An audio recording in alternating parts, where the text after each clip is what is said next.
Real world کے دیکھنے اور سننے والوں کو السلام علیکم ناظرین، یہ اس وقت کی بات ہے جب حضرت داتا علی حجویری رحمۃ اللہ علیہ لاہور تشریف لا چکے تھے۔ آپ نے یہاں ایک خانقاہ قائم کی تھی جہاں روزانہ لوگ آتے تھے، سوال کرتے تھے اور روحانی تربیت حاصل کرتے تھے۔ آپ نہایت سادہ زندگی گزارتے، نہ دنیا کی حرص نہ شہرت کی طلب، صرف اللہ کی محبت اور بندوں کی خدمت۔ ایک رات حضرت داتا گنج بخش رحمۃ اللہ علیہ اپنی خانقاہ میں اللہ کی یاد میں مشغول تھے۔ اسی دوران ایک چور شہر میں وارد ہوا۔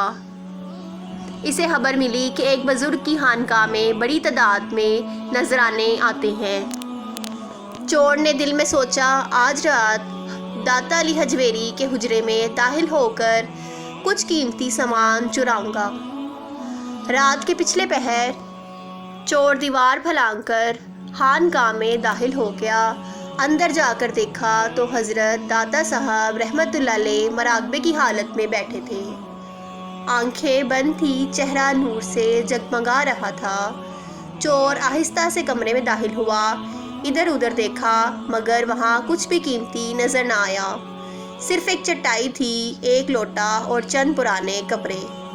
چور حیران ہوا، یہی وہ ولی ہے جن کے نذرانے مشہور ہیں، یہ تو فقیر ہے۔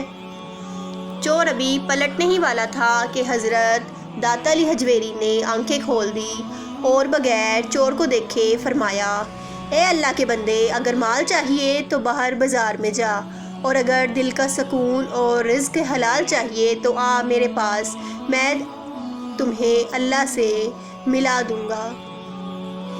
چور کا دل جیسے کانپ گیا، وہ ہکا بکا رہ گیا کہ بغیر اسے دیکھے داتا صاحب نے اس کی نیت بھی پڑھ لی اور اس کا باطن بھی جان لیا۔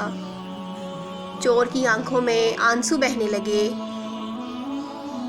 وہ حضرت داتا گنج بخش کے قدموں میں گر گیا اور کہنے لگا، حضرت میں گنہگار ہوں، چور ہوں، بدکار ہوں، مگر آپ کے ایک جملے نے میرے اندر ہلچل مچا دی ہے، مجھے اللہ سے ملا دیجئے۔ حضرت داتا صاحب رحمۃ اللہ علیہ نے شفقت سے فرمایا، اللہ تعالیٰ اپنے بندوں کے لیے دروازے کبھی بند نہیں کرتا، آؤ سچے دل سے توبہ کرو، میں تمہیں وہ راستہ دکھاؤں گا جو دنیا و آخرت دونوں میں کامیابی عطا کرے گا۔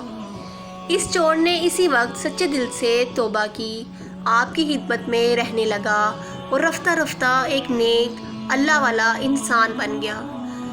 لوگوں کو خبر تک نہ ہوئی کہ جو کل رات چور تھا آج وہ اللہ کے ذکر میں ڈوبا ہوا ہے اور دوسرے لوگوں کو بھی ہدایت دے رہا ہے۔ اس واقعے سے یہ سیکھنے کو ملتا ہے کہ توبہ کا دروازہ ہمیشہ کھلا ہوتا ہے، شرط صرف سچے دل کی ہوتی ہے۔